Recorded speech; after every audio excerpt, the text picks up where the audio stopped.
Hello student, कैसे हैं सभी। आई होप सब ठीक होंगे। तो अभी हम स्टार्ट करने वाले हैं जो आपका एलएलबी का जो सेकेंड सेमेस्टर का एक सब्जेक्ट है, legal writing and English grammar. तो इंग्लिश ग्रामर में जो फर्स्ट टॉपिक है वो है आपका प्रोफिशिएंसी इन इंग्लिश ग्रामर।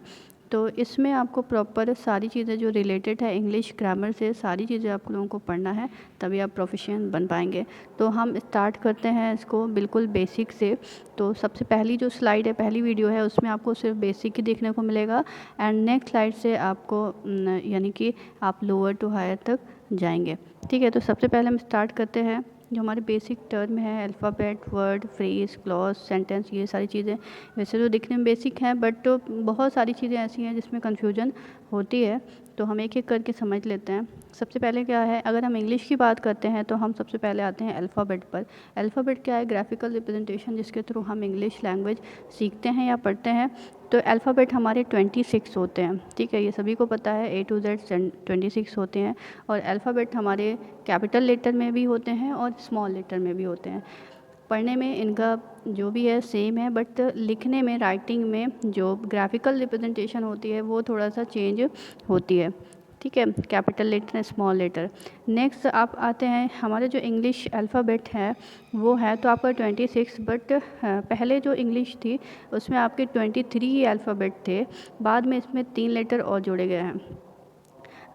कौन कौन से हैं? जो 3 लेटर हैं वो आपके हैं JUNW, ये आपके बाद में जोड़े गए हैं। और पहले आपके जो ओल्ड इंग्लिश में आपके जो लेटर थे वो थे 23। तो कभी भी ये सिर्फ जनरल नॉलेज के लिए है और कुछ भी नहीं। तो अल्फ़ाबेट हैं, तो अल्फ़ाबेट में ही हमारे जो 26 अल्फ़ाबेट हैं उनमें हमारे 5 आते हैं वॉवेल, AEIOU, और बाकी के जो चीज़ें हैं वो आपके आती हैं कॉन्सोनेंट में। ठीक है, a vowel is a sound such as the ones represented in writing by the letters AEIOU which you pronounce with your mouth open, allowing the air to flow through it. जो आपके vowel होते हैं उनको जो पढ़ने का तरीका होता है वो क्या होता है कि जिस तरीके से आप अपने मुंह, अपना माउथ जो है वो ओपन करते हैं और एक तरीके से जो फ्लो निकलता है कुछ इस तरीके से पढ़े जाते हैं, जैसे AIOU। ठीक है, तो इस तरीके से ये आपके क्या है, वॉवेल। एक और टर्म आता है vowel sound and consonant sound. Vowel तो आपके 5 हैं, ठीक है, AEIOU, बट आपके वॉवेल साउंड की अगर बात करें तो वो 20 है, 20 है। वॉवेल साउंड क्या होता है, यानी कि AEIOU की तरह निकलने वाली जो साउंड है, जो आवाज़ है, उसको हम बोलते हैं वॉवेल साउंड। जैसे आप लोगों ने पढ़ा होगा M, ठीक है, M। तो M जो है ये आपका है कॉन्सोनेंट, बट इसको अगर हम हिंदी में लिखें तो इस तरीके से लिखेंगे, यानी कि इसमें आ का साउंड आ रहा है, पहले ए का साउंड आ रहा है, तो ये आपके कहलाएंगे वॉवेल साउंड।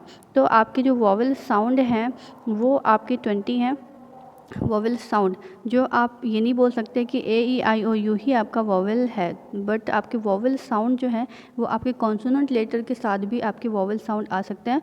और कॉन्सोनेंट भी इसी तरीके से कॉन्सोनेंट साउंड भी होते हैं। तो जिस तरीके से हम वॉवेल साउंड समझ लिए हैं उसी तरीके से हमारे कॉन्सोनेंट साउंड भी होते हैं, यानी कि कॉन्सोनेंट की तरह आवाज़ निकलने वाले। ठीक है, यानी कॉन्सोनेंट जो आपके बाकी के लेटर्स हैं BCD, तो ये सारी जो लेटर्स हैं इस तरीके की ध्वनि निकलने वाली जो भी आपके आवाज़ निकलेगी वो आपकी कहलाएगी कॉन्सोनेंट साउंड। तो इसी तरीके से vowel sound and consonant sound ये हो गया आपका। नेक्स्ट आपका आता है वर्ड। ठीक है, तो अल्फ़ाबेट समझ लिए, अल्फ़ाबेट क्या है, आपका कलेक्शन ऑफ लेटर है। तो इसी तरीके से जब हम उन लेटर्स को, जो हमारे अल्फ़ाबेट हैं, उनको कलेक्ट करते हैं और उससे हमें कुछ मीनिंग निकलती है तो वो हमारे कहलाते हैं word. If letters are written together, एक साथ लिखे जाएं, then they derive any meaning, और वो कोई मीनिंग निकलते हो तो उससे बोलते हैं वर्ड।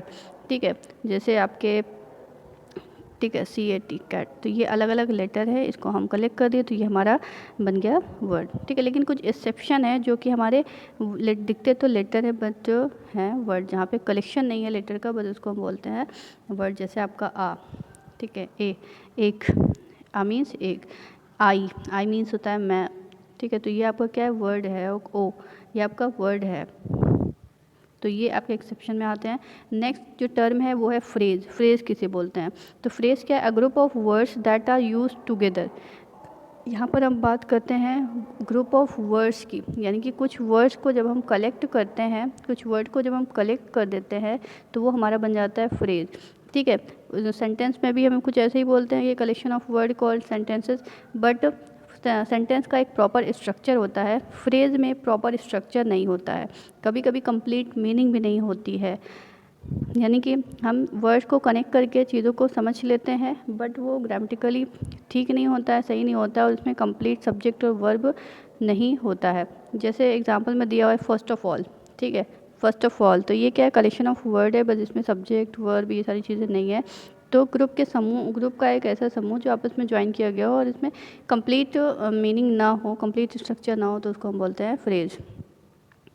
नेक्स्ट आता है हमारा क्लॉज। क्लॉज क्या होता है? Clause is a group of words that contains a subject and a verb that have a relationship. ठीक है, क्लॉज आपका भी कलेक्शन ऑफ वर्ड्स होता है, बट इसका एक प्रॉपर स्ट्रक्चर होता है, इसमें सब्जेक्ट भी होता है, वर्ब भी होता है, और कंप्लीट मीनिंग भी निकलती है। कंप्लीट मीन्स की मीनिंग निकलती है, कभी कंप्लीट होती है और कभी इनकम्प्लीट होती है। तो ये आपका हो गया क्लॉज। क्लॉज और फ्रेज में क्या डिफरेंस है देखिएगा। फ्रेज क्या है, म्योज सो लाउडली। ठीक है, म्योज सो लाउडली। अब इसमें कौन चिल्ला रहा है? जैसे कैट आपका म्योज करती है, आवाज़ निकलती है, तो कौन बहुत तेज़ी से बहुत तेज़ चिल्ला रहा है? कैट। ठीक है, लेकिन फ्रेज में आपको सब्जेक्ट नहीं बताया गया है कि किसके बारे में बात हो रही है, बट ये कलेक्शन ऑफ वर्ड है।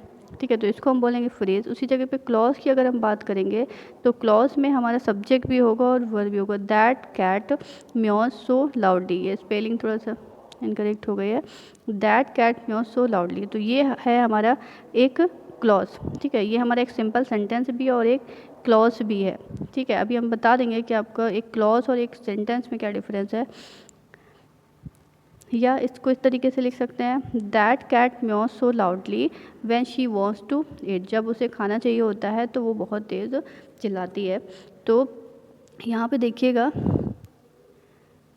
दो आपके क्लॉज दिख रहे हैं, यानी कि दो सब्जेक्ट और दो वर्ब दिख रहा है। एक सब्जेक्ट और एक वर्ब यहाँ पे है और एक सब्जेक्ट एक वर्ब यहाँ पे है, जो कि ज्वाइन किया गया है एक कंजक्शन के साथ। ठीक है, एक कंजक्शन के साथ। तो यहाँ पर सेंटेंस और क्लॉज में क्या डिफरेंस है?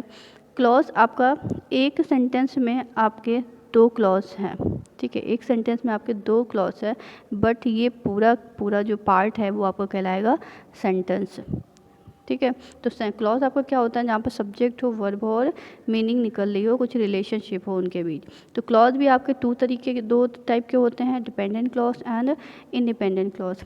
इंडिपेंडेंट क्लॉज क्या होता है? An independent clause is a clause that can stand by itself as a simple sentence. Independent clause जो एक सिंपल सेंटेंस की तरह खुद खड़ा हो, यानी कि वो किसी दूसरे सेंटेंस पर निर्भर ना हो। जैसे कि नेम सजेस्ट कर रहा है कि इंडिपेंडेंट, स्वतंत्र हो, यानी कि उसमें क्या है, सब्जेक्ट हो, वर्ब हो और कंप्लीट मीनिंग निकल कर आ रही हो, तो उसको हम बोलेंगे कि ये हमारा इंडिपेंडेंट क्लॉज है। जैसे लिखा हुआ है शीला एट पास्ता। ठीक है, शीला एट पास्ता, शीला ने पास्ता खाया। ठीक है, ये आपका एक कंप्लीट मीनिंग है, सब्जेक्ट है, वर्ब है और कंप्लीट मीनिंग है, तो ये हमारा कहलाएगा इंडिपेंडेंट क्लॉज। उसी तरीके से Ram went to the park, Ram park गया, सब्जेक्ट है, वर्ब है और कंप्लीट हमें समझ में आ जा रहा है, हमें क्लियर है कि राम कहाँ गया, राम पार्क में पार्क गया। तो ये हमारा कहलाएगा इंडिपेंडेंट क्लॉज। डिपेंडेंट क्लॉज क्या होगा? A dependent clause is a group of words that contains a subject and verb but does not express a complete thought. Subject तो होता है, बट सब्जेक्ट भी है, वर्ब भी है, बट कंप्लीट मीनिंग क्लियर नहीं है, तो इसको हम बोलते हैं कि ये हमारा क्लॉज डिपेंडेंट क्लॉज है। Example, because she was angry, because she was, यहाँ पे आप कर लीजिएगा hungry, because she was hungry. Angry भी कर सकते हैं अगर सिंपली देखें तो, बट अभी हमें कनेक्ट करना है पहले वाले सेंटेंस से, तो इसलिए यहाँ पे हंग्री कर लीजिएगा, स्पेलिंग कुछ गलत हो गई है। बिकॉज शी वॉज एंग्री, क्योंकि वो गुस्से में है या क्योंकि वो भूखी है, तो इससे आपको कंप्लीट मीनिंग नहीं निकल के आ रही है कि क्योंकि वो भूखी है। तो ये कंप्लीट मीनिंग नहीं है। इसके इस सेंटेंस के बाद आपको लगेगा इसके पहले या इसके बाद कुछ और बोला जाए, कुछ और वर्ड्स या थॉट्स आए, तब आप इस पर्टिकुलर सेंटेंस, इस क्लॉज की मीनिंग आपको क्लियर होगी, समझ में आएगी। उसी तरीके से if he will pass in the exam, ठीक है, if he will pass in the exam, अगर वो एग्ज़ाम में पास तो हो गया, ठीक है, या पास होगा तो क्या, अगर पास होगा तो क्या होगा, ठीक है, ये आगे की जो डिपेंडेड है, आगे के जो वर्ड्स हैं वो डिपेंडेड है, तो इसलिए इसको हम बोलते हैं डिपेंडेंट क्लॉज। अगर हम जोड़ते हैं, अगर हम इसको जोड़ते हैं, शीला एट पास्ता, इसके आगे Sheela ate pasta, pasta because she was hungry, Sheela ने पास्ता खाया क्योंकि वो हंग्री थी, क्योंकि वो भूखी थी।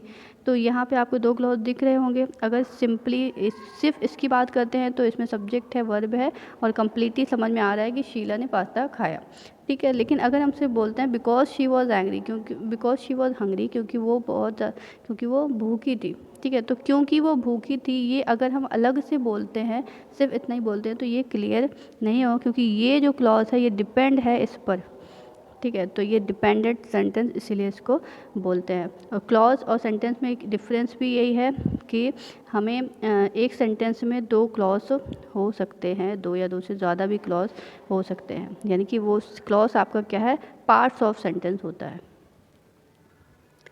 Thank you so much. Like share subscribe करना मत भूलिएगा। आगे हम पढ़ेंगे सेंटेंस के बारे में और पार्ट्स ऑफ सेंटेंस के बारे में, टाइप्स ऑफ सेंटेंस के बारे में। तो आगे आने वाली वीडियो भी आप लोगों के लिए बहुत ज़्यादा बेनिफिशियल हो सकती है। तो thank you so much. Like share and subscribe करना मत भूलिएगा, और अपनी फैमिली वगैरह में भी सब्सक्राइब करना करवाइएगा, और बेल आइकन प्रेस कर लिएगा ताकि जो कंप्लीट कोर्स है वो आपको मिल सके, क्योंकि बहुत सारे ऐसे स्टूडेंट्स हैं जो घर बैठ के तैयारी करते हैं, तो वो आसानी से कर सकते हैं। अगर आप लोग मोटिवेट करेंगे तभी मेरा भी मूड होगा आगे वीडियो बनाने का, अदरवाइज़। Thank you.